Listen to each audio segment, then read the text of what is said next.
Tywin was the firstborn son of Tytos and Jane Marbrand. When he was born, it was Tywin's grandfather who ruled over Castle Rock as the head of House Lannister and a Warden of the West. His name was Gerald Lannister. He wasn't liked at first for rumors amongst the small folk about him killing his last two predecessors. Gerald would end up being an amazing lord that was responsible for growing their house's wealth and power during his reign, so soon enough he earned the people's love. It's said that when he first went to ruffle his young grandson's hair, Tywin bit his finger. Tywin would be the only grandchild Gerald would meet.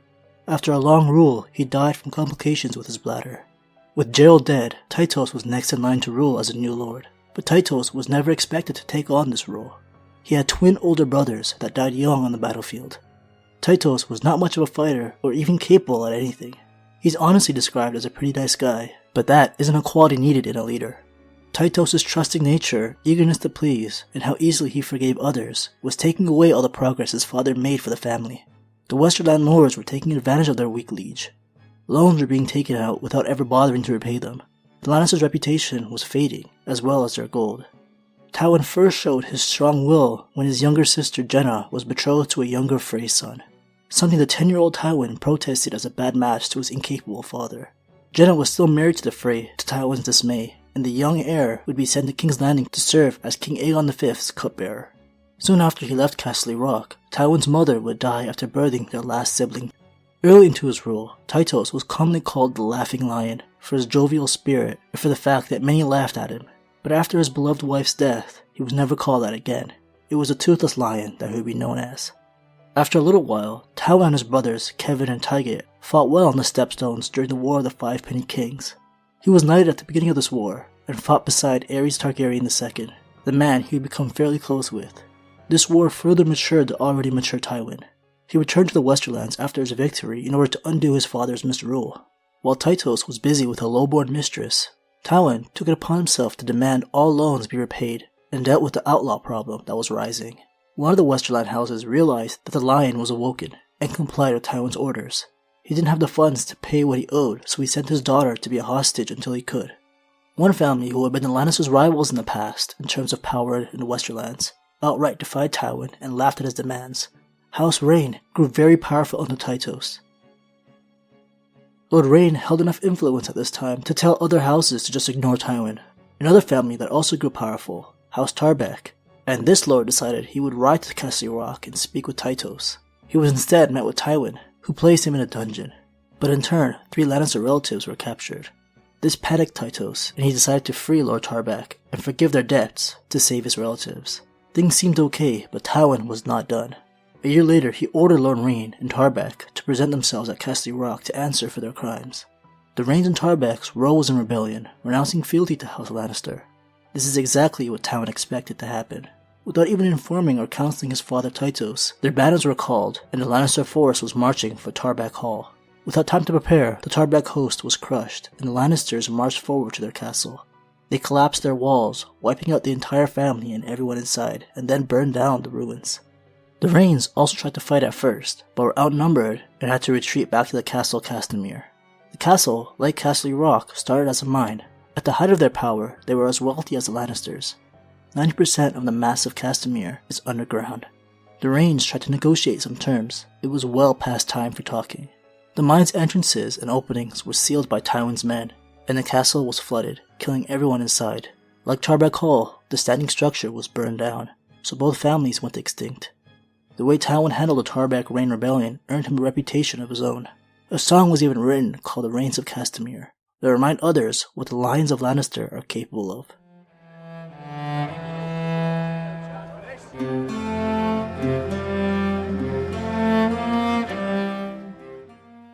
This song was what made Catelyn Stark realize what was going on during the Red Wedding. Tywin's childhood friend Aerys II became the next Targaryen to sit on the throne soon after. His first decision as king was to select Tywin as his hand, making him the youngest to take on this role at 20 years old. He was a man who took a house from near ruin to one of the most feared and respected families in the Seven Kingdoms. Selecting Tywin was a no-brainer. He wasn't the only Lannister in King's Landing, however. His cousin Joanna was Queen Rhaella Targaryen's companion and lady-in-waiting. It wouldn't be long before the Lannister cousins would be wed. Back at Castle Rock, things were still going smoothly even with Tytos in charge. People wouldn't soon forget what happens if you defy the Lannisters. Tytos would have a heart attack when going up some stairs to see his new mistress. Tywin returned home after hearing the news, but found the mistress trying on his late mother's clothes. He then found out that she had been trying to run the show by bossing everyone around, wearing his mother's jewels, while only being a lowborn mistress. Tywin had her parade the streets naked and then exiled from the Westerlands. Around this same time, Joanna would give birth to twins, Jaime and Cersei. Their next child, who came a few years later, came out with some deformities, and Joanna wouldn't survive this delivery.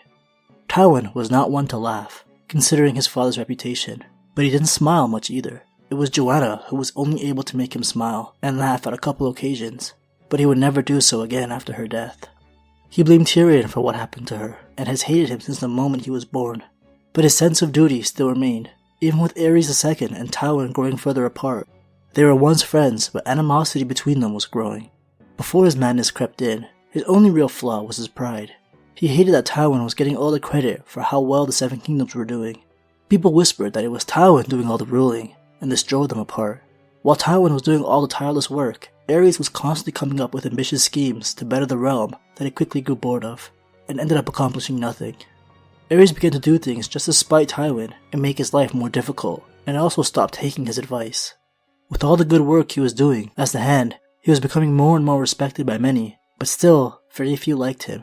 He was humorless and unforgiving, and slightly on the cruel side. As Tywin was drifting further away from his old friend Aerys, his only true companion left was his brother Kevin. Tywin has always been close with Kevin and his sister Jenna, even though it was more out of duty than love. But Tywin didn't have a very good relationship with his other brothers. Kevin always understood that Tywin was the man in charge, and served dutifully as his right-hand man. Tywin hated living in the shadow of his accomplished brother, so he wanted to do his own thing, but he could never be Tywin, and this bothered him. Tyrion was everything his oldest brother wasn't. He was always laughing and making others laugh. He was Jaime and Tyrion's favorite uncle. Tyrion and Tyrion died before the start of the series, and while Jenna is alive and fine in the books, she was cut from Game of Thrones. We saw Kevin here and there before his death on the show. Aerys always lusted over Tywin's wife Joanna. It probably has a lot to do with her being Tywin's wife and not to do with Joanna. He was known to make inappropriate remarks towards her, and some believed there was something between them. Aerys was known to have many mistresses, but would quickly lose interest in them. His lust for Joanna, however, went on for years. She was in King's Landing to serve Queen Rhaella, and one day Joanna was sent back to Castle Rock after Rhaella said she wouldn't have her king make mistresses out of her ladies. Just to hurt Tywin's reputation, Aerys had raised the tolls for all the ports in the Seven Kingdoms and blamed it on Tywin. He took all the praise after lowering them back. Aerys was playing a sick game with his hand. When he made comments about Joanna's body after having the twins, Tywin actually attempted to resign from his position, but Aerys refused, and he remained his hand for some more years. Their friendship only truly died when Aerys made comments about Tywin's misshapen newborn son Tyrion.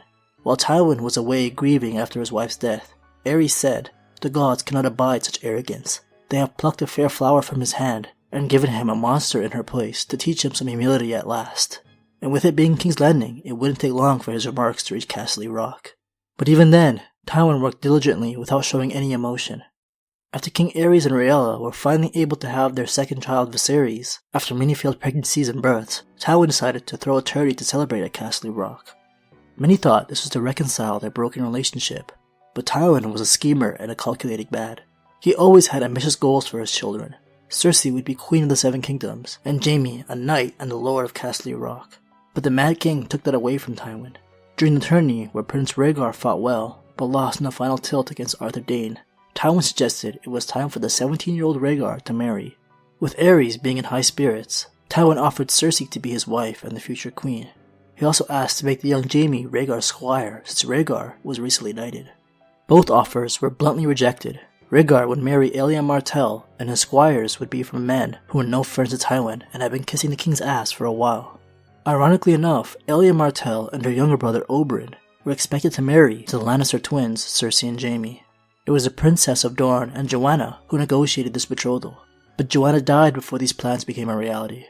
Tywin told the Princess of Dorne, who was Elia and Oberyn's mother, that Cersei would one day marry Rhaegar and offered Tyrion to Elia instead of Jaime, which was seen as an insult.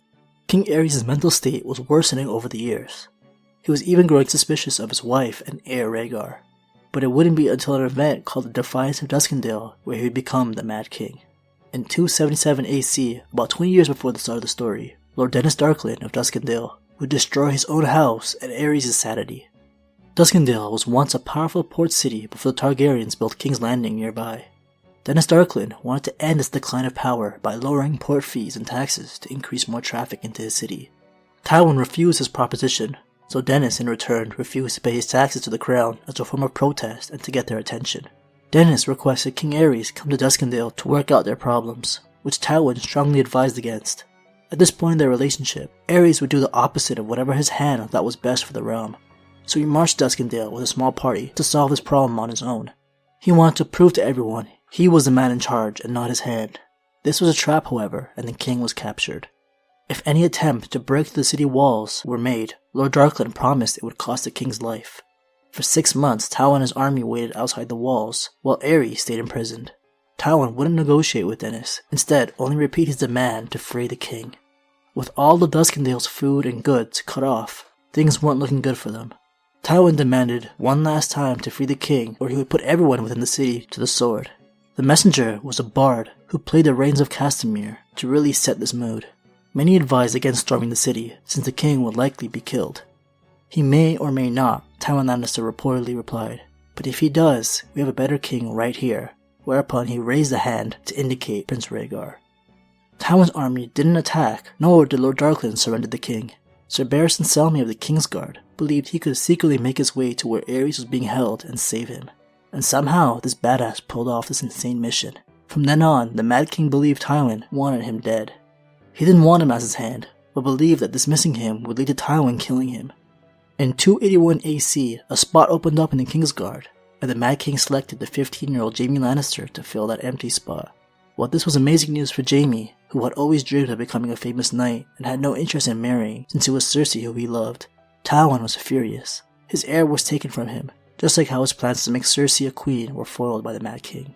But like always, Tywin kept his composure and thanked the king for this honor. He then left his position as the hand, claiming he was ill, and this time Aerys happily let him go. He now had his treasured son by his side as somewhat of a hostage, even if Jaime didn't realize it. Cersei, who was living at the Red Keep for a while, went back to Castle Rock with her father. This would be the last time Tywin would ever see Aerys. They were once so close that Aerys requested it be Tywin who knighted him after the War of the Nine-Penny Kings. Without Tywin's knowledge, the twins were purposely separated by Joanna after they were caught by Serv at a young age being inappropriate with each other. Joanna threatened to tell their father if they ever did that again, but she never did and died soon afterwards.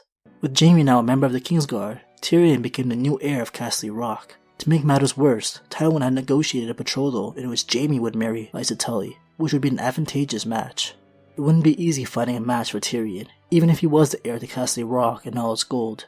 The family's line would have to pass down Tyrion's line, since Jaime vowed to father no children. 2 years later, in 283 AC, Tyrion would come across a common girl being harassed by some men. Tyrion was traveling with Jaime on a lonely road near Lannisport, which is the biggest city in the Westerlands. Jaime scared off the harassers, and Tyrion comforted her. Tyrion and a common girl named Tysha would fall in love and marry when he was only 13. This was without his father's knowledge and blessing. Tywin only saw the common girl as a gold digger who was after the family's fortune, and ordered Jaime, who Tyrion loved and trusted, to put an end to this disgraceful marriage. Jaime was to tell Tyrion that Tysha was just a whore he hired to take Tyrion's virginity because he believed it was time to become a man. Jaime told him that running into her on the road and being rescued was just an act. Tywin gave Tysha to his guards and had each of them sleep with her. 1 silver coin was paid for each man. Tywin was given a golden coin by his father and was told to sleep with her last and then pay her. A Lannister is worth more, but she actually was who Tyrion thought she was. Their love was real, and all the guards that gave her a silver coin were actually raping her. Tyrion would only find out the truth about this in the 3rd book many years later, when Jaime is freeing him from his death sentence. Tyrion is in a fit of rage, but in the show all of this was cut out. Jaime and Tyrion have a heartfelt goodbye. When the Mad King requested the Westerlands support during Robert's rebellion, Tywin was quiet and remained neutral while in Castle Rock. Tywin wouldn't dare join Robert's cause and put Jaime at risk. While the majority of the Kingsguard were out fighting the war or guarding Lyanna and Dorne, Jaime stood by the Mad King's side. Only when the war was nearly over and it was clear the Targaryens lost did Tywin show up. The gates to King's Landing were all closed, but Grand Maester Pycelle convinced the Mad King to open them for Tywin and his men, claiming they were here to support him.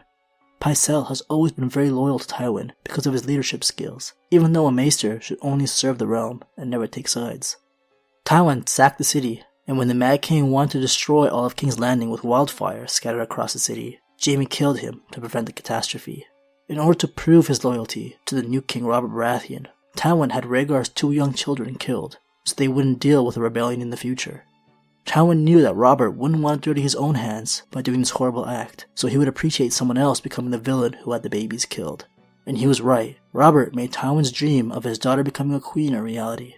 The Lannister name was tarnished because of Tywin and Jaime's final acts during the war, but they became more powerful than they ever had been, and the new superpower of the 7 Kingdoms. After the war, it was just Tywin and Tyrion in Castle Rock, with the other 2 siblings living at the Red Keep in King's Landing. On Tyrion's 16th birthday, his desire to travel and see the world like others before him have done was shut down by Tywin. He didn't want Tyrion to bring any more shame to their house. His gift to his son was giving him charge of all the sewers and drains of Castle Rock. It may have been an insult, but Tyrion would excel and prove his worth, something that Tywin would never see or appreciate. Tywin never remarried after Joanna, even though she died when they were both still fairly young. But we learned from Tywin's last moments that he took in at least 1 whore, when acting like he was way above that. Tywin had many enemies he earned throughout his life, but it would be Tyrion to bring an end to him. He could never love his son, that till the moment he died blamed for his wife's death. Tyrion was psychologically damaged after the events surrounding his first wife Tysha. When Tyrion learns that Tysha truly loved him and was not a whore, he asks Tywin where she went afterwards. His response of "wherever whores go" continues to haunt Tyrion. Tywin referring to her as a whore was the final straw that made Tyrion loosen the crossbow bolt and kill his own father. The Great Lion died at the age of 58, and House Lannister that he worked so hard to make prosper is already crumbling. I left out some of the details between the Mad King and Tywin because I think I'm going to make one of these videos for Aerys II, and possibly even for Jaime. Hope you enjoyed this one guys, and I'll be back soon. Thanks for watching.